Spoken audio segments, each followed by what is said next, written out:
Informales. Como todas las mañanas hasta las 10 en la tele los acompañamos con toda la información. Y vamos a conversar en los próximos minutos, se los adelantábamos en el inicio de nuestro programa de hoy, sobre esta publicación, este libro escrito por el sacerdote Julio, el ex sacerdote católico Julio Bofano. Conocerme me hizo libre. Acá lo tengo, lo mostramos más temprano, el libro de Bofano. En el que presentó, un libro que presentó en los primeros días de septiembre, una obra testimonial muy directa, muy dura, muy franca, que bueno, permite conocer, según él mismo lo ha dicho, su peripecia como homosexual dentro de la Iglesia Católica, desde Montevideo hasta el núcleo más alto del poder en Roma, en el propio Vaticano, donde, bueno, y en esa ciudad donde vivió muchos años.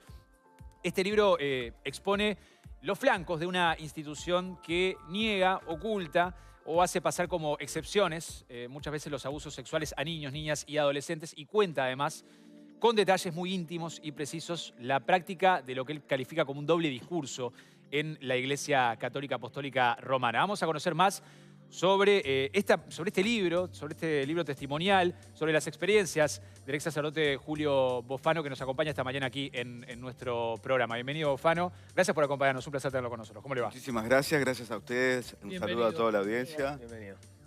Bueno, Bofano, un libro que de verdad creo que en la presentación, si bien fue breve, la presentación que acabo de hacer, queda claro que es un libro con un relato muy franco de su parte, en el que usted se expone mucho, cuenta experiencias personales muy íntimas sobre su infancia, sobre su experiencia como sacerdote, en Roma. Quiero comenzar preguntándole por esto que también mencionábamos en la presentación, ¿no? En la introducción. Usted hace un hincapié muy importante en el doble discurso que hay en la Iglesia y en cómo, por ejemplo, los últimos papas han estado rodeados de sacerdotes y de cardenales homosexuales. Y, por ejemplo, Benedicto XVI, Juan Pablo II, tenían un discurso muy homofóbico. Y es un discurso que se mantiene y está muy presente en la Iglesia Católica. Usted habla de ese doble discurso además de que se niegan cosas, realidades, pero que además se ponen excusas como, por ejemplo, que en las relaciones homosexuales no se rompe el celibato. Varias anécdotas que usted cuenta allí que tienen que ver con esto, ¿no? ¿Qué es lo que lo lleva a contar todo esto en este libro? ¿Y por qué usted lo percibió de esa forma, no? Lo primero que quiero decir es que yo hablo de varias iglesias católicas dentro de la Iglesia Católica, Sí. porque hay un montón de gente buena que se juega la vida, que hace cosas maravillosas, curas, monjas, laicos, laicas, y también en otras religiones. Y entonces no quiero generalizar, intento no generalizar, lo explico a eso, pero estamos hablando de un sistema perverso, un sistema que atraviesa prácticamente todas las organizaciones, porque son construcciones culturales, un sistema que se ha creado en nombre de un Dios, sobre todo desde las iglesias cristianas, pero también en otras iglesias, de un Dios blanco, macho. Recuerden que padre heteropatriarcal, recuerden que patriarcado viene del gobierno de los padres. Pero sin embargo, seguimos teniendo guerras, por tener esa dominación, seguimos teniendo guerras, violaciones, cruzadas, poderes políticos. Y todo en nombre de ese Dios, que no es el Dios en el que yo creo. Entonces, lo que yo hago en el libro es contar mi proceso desde toda la vida, y el título, que fue lo último que elegí, Conocerme me hizo libre, resumen lo que yo quiero decir. Porque la libertad es eso, es precisamente no tener miedo, es exponerme, sí, con mis intimidades, con mis incoherencias, porque todas las personas las tenemos. Y lo que te hace libre es poder decirlo. Pero entonces, todas las discriminaciones que se siguen haciendo, las vulneraciones que se siguen haciendo, sobre todo discriminaciones a mujeres, niños, niñas, niñas, discriminaciones a la diversidad sexual, es para mantener ese sistema de poder, que es un sistema que nos atraviesa a todas las personas culturalmente. Y eso es lo que yo quiero demostrar. Mi intención, porque hay gente que me dice, ¿por qué no das nombres? Mi intención no es escrachar a nadie, sobre todo si entre adultos tienen relaciones sexuales o no, es una cuestión que cada persona tiene que resolver. En el tema de los abusos sexuales, sí. En eso no negocio con nadie. No solo porque yo fui una víctima y soy un sobreviviente de abuso sexual y me llevó 25 años bloqueado, porque después de los 8 años que me cambiaron de escuela, me cambiaron, era sobresaliente y un año pasé sin nota. Me cambiaron de escuela porque mi madre dijo, la maestra se había enloquecido. Jugaba al fútbol y dejé de jugar al fútbol. Bueno, mis padres no tuvieron la oportunidad, era otra época, de darse cuenta que yo estaba mandando mensajes. Y yo lo bloqueé. Empecé una nueva vida con 9 años hasta los 30 y pico, que estando en Roma, un cura, con mucho cariño, me dijo, yo creo que vos también sos víctima de abuso. Porque ahora, quienes hemos trabajado este tema, nos damos cuenta. Y al día de hoy, o sea, 10 días después de la publicación de este libro, yo tengo una lista de más de 100 personas que me cuentan con miedo, que me cuentan con vergüenza, que me dicen nunca en la vida se lo conté a nadie, porque eso es algo que te lo llevas para siempre. Entonces yo quiero hacer hincapié en eso. Y ya con eso logré mi objetivo. ¿El primer abuso fue en el fútbol infantil? Sí, fue jugando al fútbol con un entrenador que en un momento me dijo, vamos al vestuario que tenemos que sacarnos las medidas para el short. Por supuesto que fue el capítulo que más me costó, es el capítulo 20, y después de ahí sigo contando mi proceso y todas las terapias que hice, porque es algo que te llevas para toda la vida. Pregunto porque también es un ámbito muy, si bien el foco, un poco de difusión del libro ha estado en el tema de la iglesia y con lógica, el deporte infantil también es un tema que recurrentemente vuelve a aparecer en la temática de abusos infantiles. Sí, claro. Por eso que yo no quiero hablar solo de iglesias o de iglesias en el caso de los abusos. Casi que el 90% de los abusadores sexuales en Uruguay y en la región son varones y son del entorno familiar, según los datos del CIPIAB. Entorno familiar no quiere decir papá, mamá necesariamente, sino son los adultos que confían en el fútbol, en la iglesia, en el partido político, en el sindicato, lo que quieras, y el niño no tiene por qué desconfiar. Y el niño no tiene las herramientas. ¿Tá? En el proceso terapéutico que yo hice, que fue muchos años, y quiero decir que el primer año prácticamente fui a llorar todo lo que no había llorado, por eso yo este libro se lo dedico a mi niño, ¿tá? Porque pude volver a abrazarlo, pude volver a mimarlo, cosa que no había podido hacer y que los adultos que me acompañaban tampoco habían podido hacer. Entonces, asumirse y como varón violentado y abusado en esta sociedad machista, donde todas las leyes morales intentan reprimir tu conciencia, yo hablo de los encuentros y desencuentros con mi conciencia, es muy difícil. Por supuesto que lo es para las niñas también. Yo tengo ahora mujeres de 60, 70 años que me dicen jamás se lo conté a nadie, pero también datos muy actuales. Entonces tenemos que destapar esto, tenemos que visibilizarlo.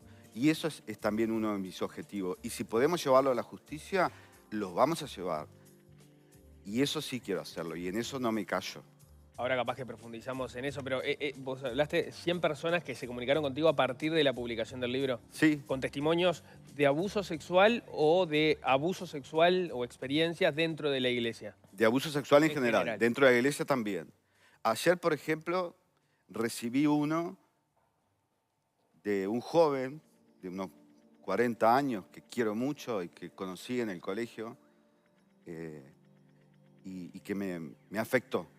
Porque eso también me afecta, porque yo no soy psicólogo, porque yo puedo tener una primera conversación con las personas porque no se animan a contarle a nadie y para mí es una gran responsabilidad el que alguien confíe solo en mí. Aparte le debe remover cosas también, ¿no? Pero me remueve. Ayer me puse a llorar, salí de una reunión y me puse a llorar. Porque lo conozco, porque lo quiero, porque me contó el día exacto, la fecha que le quedó marcada para toda la vida y tenía 10 años. ¿Tá? Y porque se lo contó a un cura, ¿tá? A un ex compañero mío. Y no lo ayudó. Y no lo ayudó. Y yo entiendo cómo funciona el sistema. Entiendo que es difícil. Pónganse a pensar en cualquiera de ustedes que mañana te digan que tu papá, que tu tío, que el cura adorado que querés o el pastor es un abusador. Uno tiende a negarlo. ¿tá? Y el sistema niega esto. Y por eso es que tenemos que hablar. ¿tá?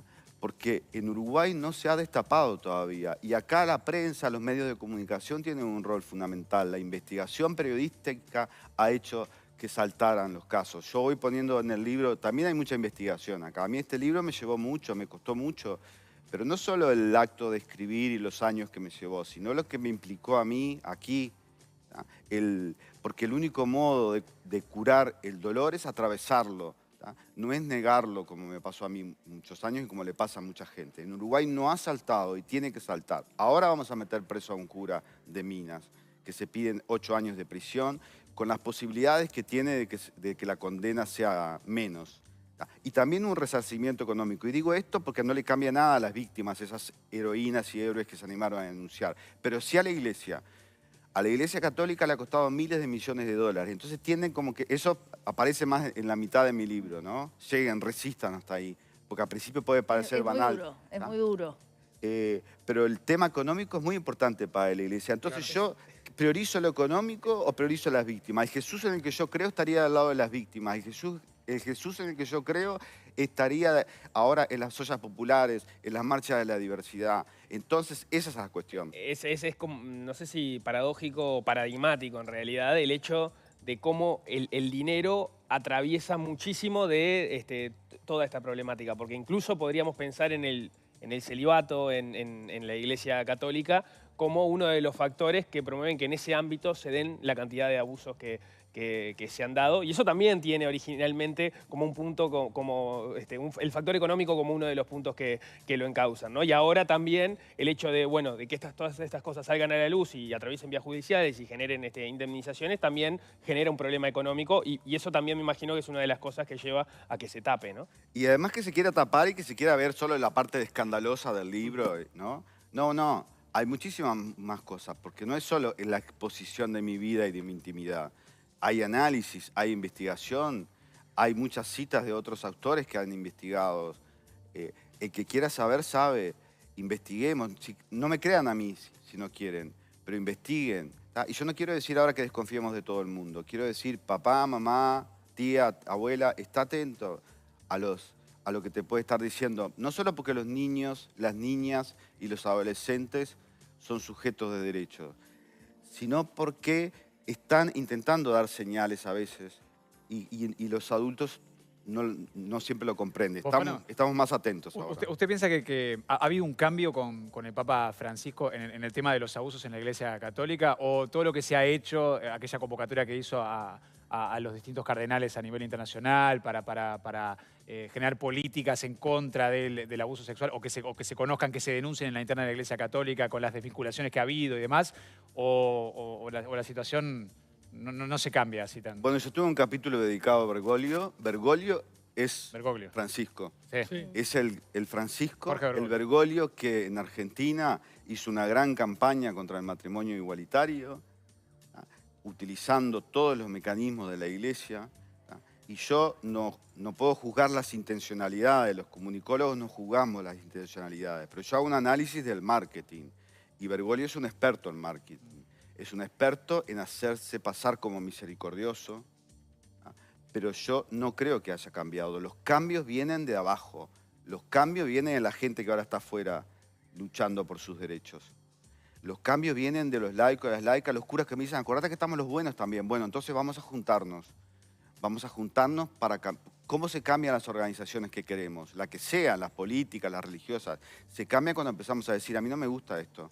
A mí no me gusta barrer bajo la alfombra. Las herramientas que ha instrumentado la Iglesia en Uruguay, en Montevideo en particular, pero en Uruguay en general, las distintas iglesias, porque hay varias acá en Uruguay, han sido insuficientes, han sido una pantalla para no escarbar en el tema a fondo. ¿Cuál es tu mirada sobre eso? Porque ha habido iniciativas y se han generado espacios de denuncia. Insuficientes sin lugar a duda.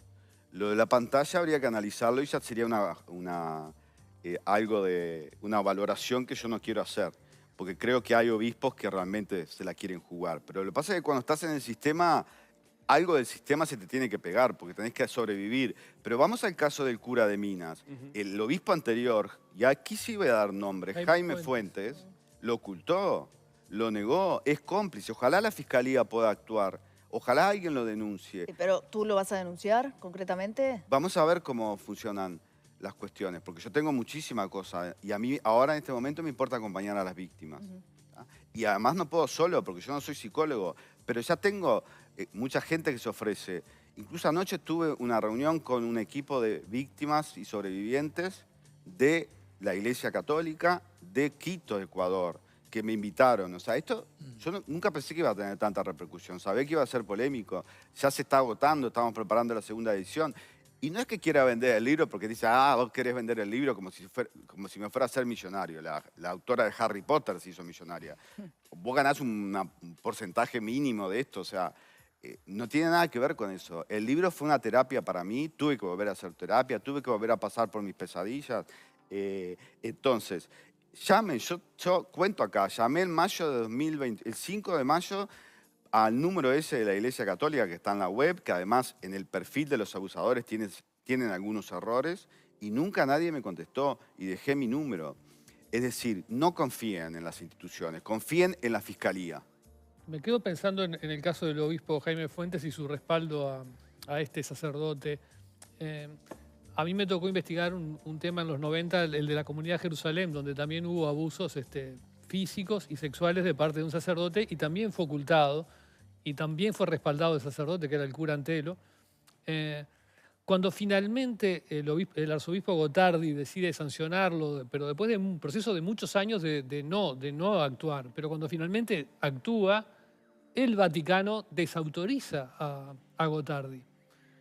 Entonces, ¿cuánto depende de más arriba? Es decir, ¿es allá arriba donde está el problema? El problema está en todo, en toda la estructura. Me acuerdo de esa investigación, Leo, que fue fabulosa y empezó a destapar cosas, pero después se oculta, porque te lo hacen pasar como una excepción. ¿Y por qué se va ocultando? Ahí hay distintos mecanismos perversos. Se va ocultando porque el cardenal que tiene que tomar la resolución es gay, y esto no tiene nada que ver con los abusos, ¿eh? Hay un punto en el que tiene que ver, es que el cura abusador sabe cosas y te chantajea. ¿Vos me querés joder a mí? Yo voy a contar y tengo prueba de lo que vos estás haciendo. Entonces, hay una red de encubrimientos. House of Cards en el Vaticano.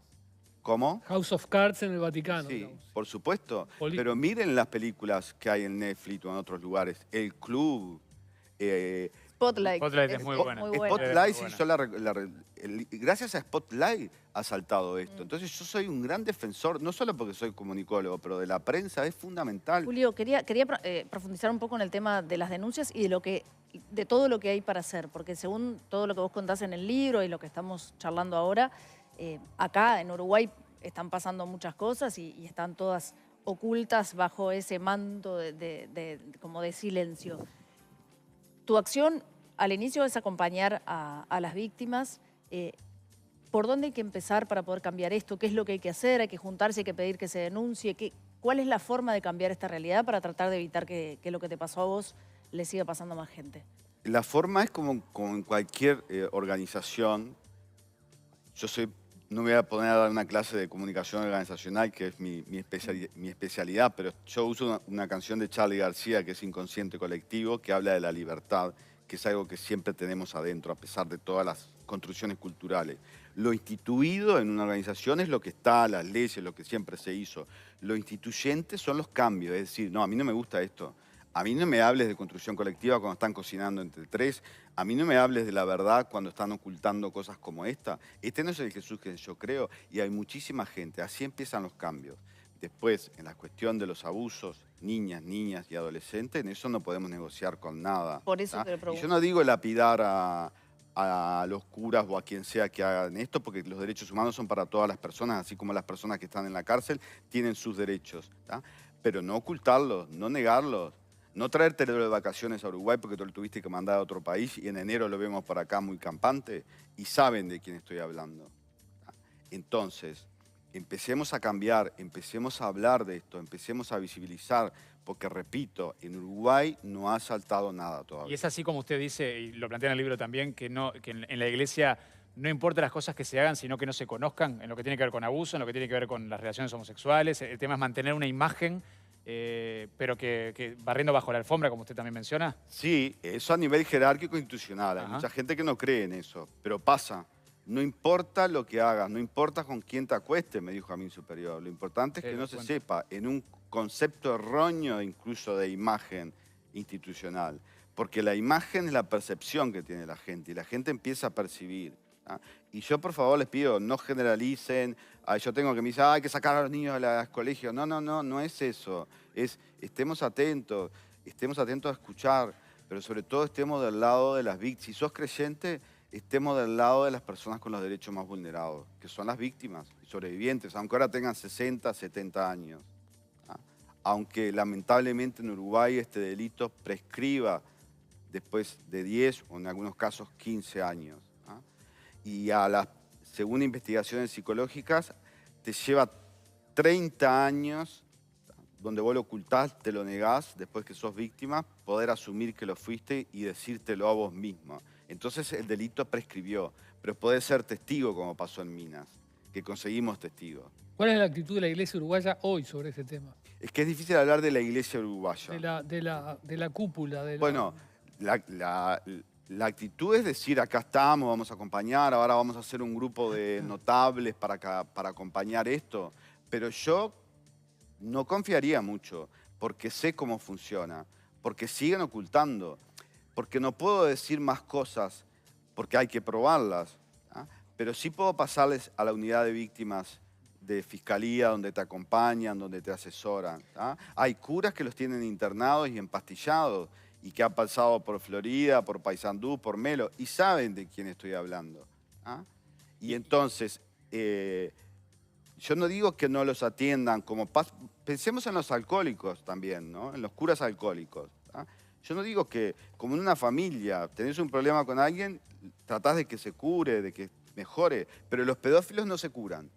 Y saben bien el mal que están haciendo. Y los demás también. Ahora, cuando yo te preguntaba entonces antes si era una pantalla o en realidad eran simplemente herramientas insuficientes porque no se le había encontrado la vuelta, o sea, vos esa respuesta la sabés porque vos conocés las historias, no das los nombres en el libro, pero vos sabés de quiénes son y sabés la actitud que ha tomado la Iglesia de Montevideo, las distintas arquidiócesis en los distintos lugares del país sobre esos casos, y mencionabas el caso de Minas. ¿Vos entendés entonces, y por eso decís que no confiarías mucho, en que hay una actitud de encubrimiento? Sí, porque además en algunas denuncias que han surgido últimamente, tienden a tapar, tienden a negociar con la familia, a que no salte a los medios. Eso es lo primero, porque les importa ese concepto de percepción o de imagen. Porque les importan las arcas, los millones que esto va a costar. ¿Y se negocia con las familias con plata? Se negocia con plata, con lo que sea. A uno de los curas jesuitas que denunciamos, ¿por qué saltó después de toda la vida de saber, que yo le llamo el toquetón en mi libro?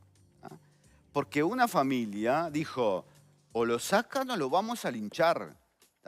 Ojalá tuviéramos ese tipo de familias que defiendan así a las víctimas. ¿Saben cuánto? Porque los depredadores no es que se la agarraron con uno, detectan tus debilidades. ¿Saben a cuántas personas dañó? Y un cura que yo quería mucho. Es decir, entiendo lo difícil que es creer esto. Entiendo que se tiende a negarlo.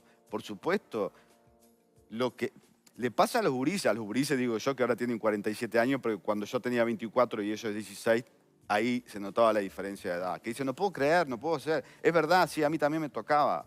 Entonces, sabemos y lo saben. Ahora, dijiste una cosa al pasar, los pedófilos no tienen recuperación, algo así, ¿no? Porque ese es un problema no de la Iglesia, sino, pienso en el Uruguay, pienso en otro tema que me tocó, bueno, que hice un artículo, que fue el de la persona que mató a una niña llamada Brisa, que todos lo recordamos porque fue muy dramático. Tenía antecedentes, 2 veces había estado recluido por abusos sexuales a menores, y finalmente el Uruguay lo larga a la calle sin control, sin un registro, sin ninguna cortapisa, sin ningún tratamiento médico, sabiendo que era irrecuperable, y la consecuencia es, poco tiempo después, mata a una niña. Sí, es decir, se ha impuesto la idea de que todos son recuperables en Uruguay, y no es cierto. Y no es cierto. Y están los depredadores sueltos sin ningún tipo de control absoluto. No solo en la Iglesia, a eso voy. Es un problema que tiene el Uruguay. El Uruguay nos creemos que somos excepción en todo. No nos iba a pasar lo de la pandemia, nos pasó. Bueno, en esto también. Hay que distinguir abusadores. La mayoría de los curas que abusan son abusadores, de los pedófilos, que es una psicopatología.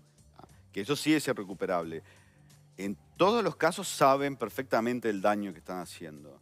Los abusadores son cobardes, que no se animan a tener relaciones sexuales con adultos. ¿Y los curas no son pedófilos?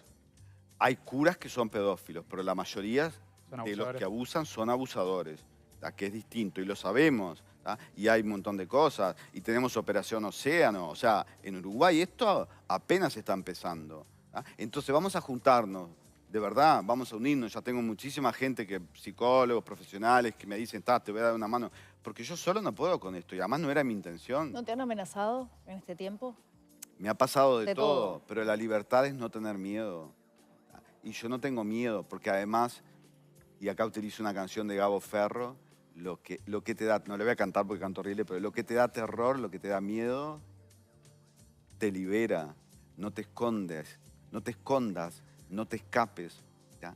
Y eso es la libertad. Ustedes, abusadores, tengan miedo, porque vamos a ir por todos. ¿Ya? Porque vamos a empezar a denunciar, porque nos vamos a juntar, porque somos muchas las personas que creemos en esto. De todos lados, no solo de las iglesias, en todas las instituciones. Miren que las cuestiones políticas también hay problemas. Abusadores, acosadores laborales, acosadores sexuales.